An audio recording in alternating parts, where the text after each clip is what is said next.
बिस्मिल्लाहिर्रहमानिर्रहीम। अस्सलामु अलैकुम वरहमतुल्लाहि वबरकातुहू। मुल्क भर के तमाम सरकारी मुलाजमीन, पेंशनर्स और फैमिली पेंशनर्स को अपने इस यूट्यूब चैनल एम्प्लॉइज कॉर्नर पर वेलकम करते हैं।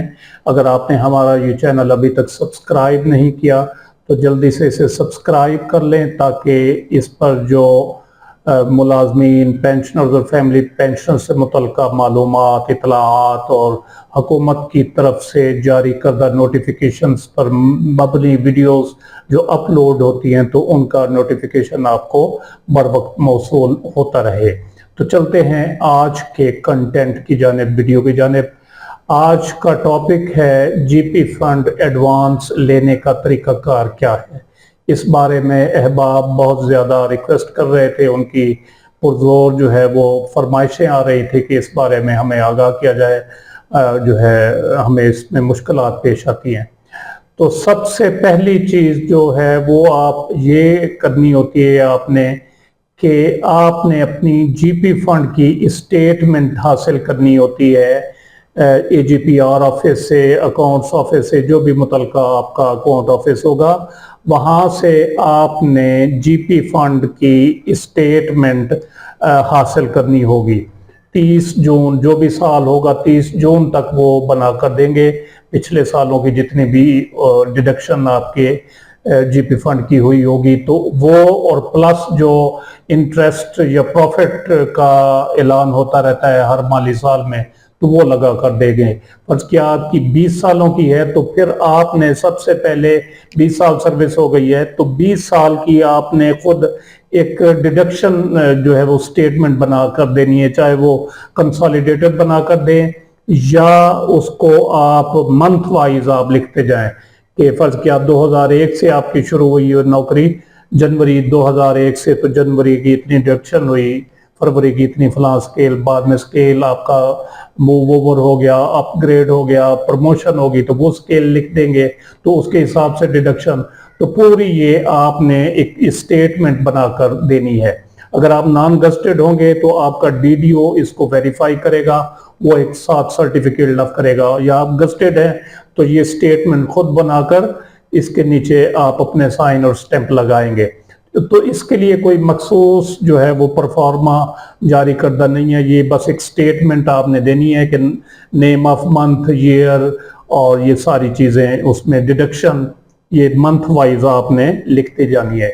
या इस तरह भी कर सकते हैं, ईयर वाइज भी कर सकते हैं, जनवरी 2001 ता दिसंबर 2001। अगर इस अरसे में स्केल में कोई तब्दीली नहीं आई या डिडक्शन में कोई तब्दीली नहीं आई तो फर्ज किया 300 है तो 300 को 12 से ज़रब दे देंगे तो वो 3600 हो जाएगा, तो आप 3600 लिख देंगे।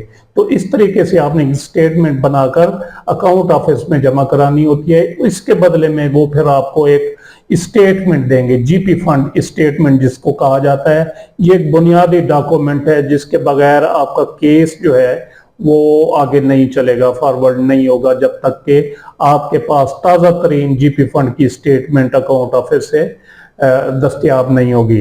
तो इसके बाद आपने जो है वो अपने मुतल्लिका DDO को जो है वो दरख्वास्त देनी है, और अगर गस्टेड हैं आप तो आपकी नेक्स्ट जो कंट्रोलिंग अथॉरिटी होगी, सुपरवाइजरी अथॉरिटी, उसको, और वो आगे जो आपकी अपॉइंटिंग अथॉरिटी होगी उसको केस फॉरवर्ड करेगा।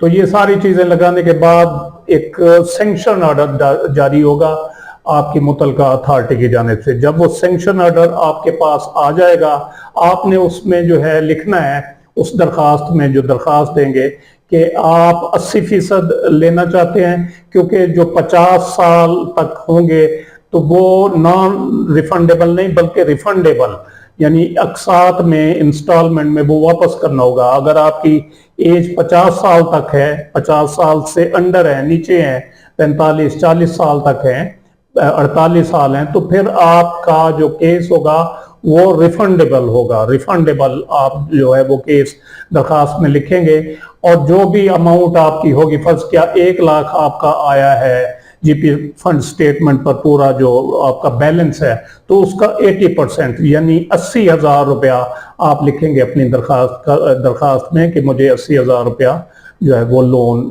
दरकार है जीपी फंड का। बराए तामीर मकान, ये मकान के लिए देते हैं, बाकी अदरवाइज किसी चीज के लिए जो है वो दस्तयाब नहीं होता।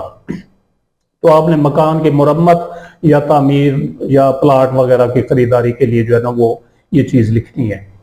तो इसके बाद जो है अगर आपकी एज 50 से ऊपर है तो फिर आप जो है वो नॉन रिफंडेबल भी ले सकते हैं, लेकिन मेरा जो मानना है वो ये है कि आप रिफंडेबल लें, वापस कर दें, क्योंकि जब आप रिटायर होंगे तो आपने अगर नॉन रिफंडेबल जीपी फंड लिया होगा तो रिटायरमेंट के मौका पर आपको कुछ नहीं मिलेगा, यानी बाकी सालों की जो डिडक्शन हुई होगी तो वो थोड़ी बहुत नॉमिनल सी होगी, वो मिल जाएगी।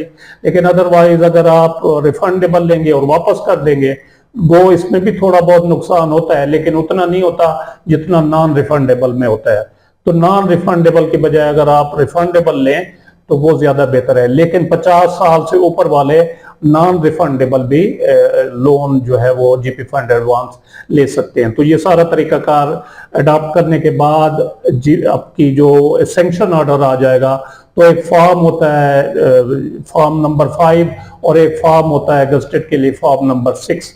तो इन दोनों को फिल करके एप्लीकेशन फॉर्म होता है, साथ एक एफिडेविट और 2 गवाहों की जो है वो गवाही साथ डालकर उनके 2 शनाख्ती कार्ड और आपका अपना शनाख्ती कार्ड, तो ये केस जो है ये बनाकर आप अपने मुतलका अकाउंट ऑफिस में सबमिट करा देंगे। तो जो ही वहां पर आप सबमिट कराएंगे तो कुछ अरसे बाद, कुछ दिनों बाद, बल्कि हफ्ते 10 दिनों बाद जो है वो आपके पैसे जो अमाउंट होगी जितनी आपने लिखी होगी तो वो आपकी जो है वो आपके अकाउंट बैंक अकाउंट में आ जाएगी। इसके बाद जो है वो डिडक्शन जो है वो इंस्टॉलमेंट की आपकी तनख्वाह में से शुरू हो जाएगी। वो जो है 36 महीने तक मैक्सिमम जो है वो ये पीरियड होता है। 36 से आप कम भी कर सकते हैं, 24 महीने कर सकते हैं, 18 महीने कर सकते हैं, 12 महीने कर सकते हैं, ये आप पर डिपेंड करता है कि आपने कितने अरसे में ये वापस करना है। तो ये तरीकाकार होता है। इसके मुताबिक जो है आप अपना केस फॉरवर्ड करेंगे तो उम्मीद है कि जल्द अज जल्द वो मंजूर होकर और अकाउंट ऑफिस से जो है वो अमाउंट आपके अकाउंट में जल्द पहुंच जाएगी। तो उम्मीद है ये वीडियो आपको पसंद आई होगी, जिसे लाइक और शेयर ज़रूर करें और अपनी राय का इजहार कमेंट सेक्शन में ज़रूर करें।